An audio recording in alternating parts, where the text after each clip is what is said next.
More and more teens are disinterested in school. They say they're bored or overwhelmed, and they'd rather scroll through their phones, talk to their friends on Snapchat. So how do parents engage them and get them more interested in learning? We're talking with the authors of the new book, The Disengaged Teen, Helping Kids Learn Better, Feel Better, and Live Better. Co-authors, journalist Jenny Anderson and global education expert Rebecca Winthrop join us. Good morning. Hey, thanks for having us. Thanks for having us. This is not a new problem, and for generations, parents and teachers have said, suck it up, just do it. What has changed? A lot has changed. The impact of that disengagement has changed dramatically. You're right to say the kids have been disengaged from learning forever. We all love The Breakfast Club, right? It's a great movie. But the impact of that is great. You know, there used to be a gap between what kids learn in school and what happens in the real world. That gap is a chasm. Kids see it through their phones. They know what's happening. They don't feel like they're being prepared for what's on the other side. And the truth is they're not being. They're not developing the skills that they need. Really, if they're coasting along, you can't develop the skills you need to succeed in a world of generative AI and the demands that employers are making. That's what's changed. So what do we do differently? As you know, in this age, I feel like everyone's a helicopter parent. Everyone's trying to lay out the activities for their kids, pushing them toward colleges. You would think that would help. That sounds engaging. So parents can do a lot. Actually, parents have a lot of power to motivate and engage their kids, and they can do it at home. They have everything they need. And it's a couple of things. One is less nagging, more nudging. Nagging doesn't work in marriage, doesn't work in helping build the skills kids need to thrive and be the authors of their own life. So less do your homework right now and, hey, what's your plan for finishing your homework, and helping them develop some of those study skills. So that's one thing. Another thing parents can do, and this is super important, is lean into the interests that kids have. Not, I want you to become a piano player, I want you to do Model UN, but find their spark, see their spark, notice it, talk to them about it.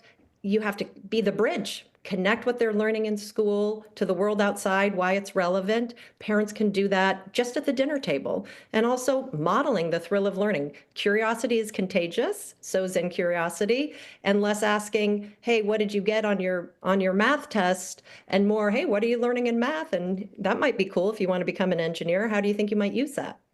And Jenny, where do the schools come in on this? I'm sure they do it with a different level of success about teaching kids how to learn, as opposed to when I went to school or where I went to school, it was about memorizing facts and spitting them out.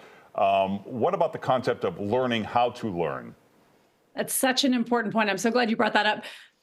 Shockingly, it didn't happen in your day, it didn't happen in my day as well. And it's unfortunately not happening as much as it needs to be happening now. We found that about 4% of kids in middle and high school are really developing those learning to learn skills.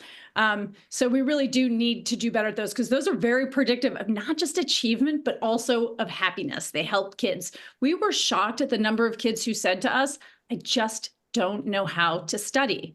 And so we have a whole section in the book on sort of tips as to how you can help your kid.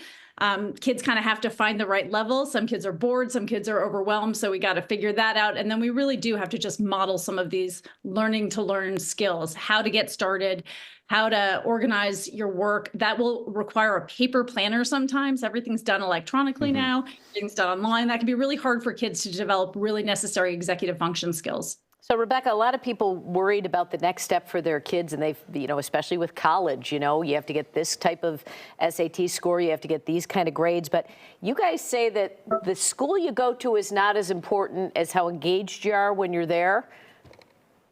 It's true. So unless you are a young person from a family from deep poverty, which college you go to does not make such a big difference. The thing that makes a huge difference on your life outcomes is how engaged you are there. Are you an explorer in college?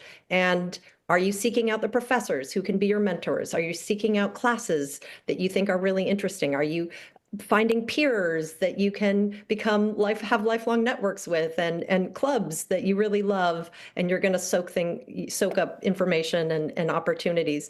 And what we need to do is give our kids those explorer skills while they're in high school. And as Jenny said, less than 4% of middle school and high school kids are developing those. So we have to do it as parents. All right, Rebecca, Jenny, thank you. The book is Disengaged Teen, Helping Kids Learn Better, Feel Better, and Live Better. You can get more at the sites on your screen, and follow Jenny and Rebecca on the socials. Thank you. Thank so you. much.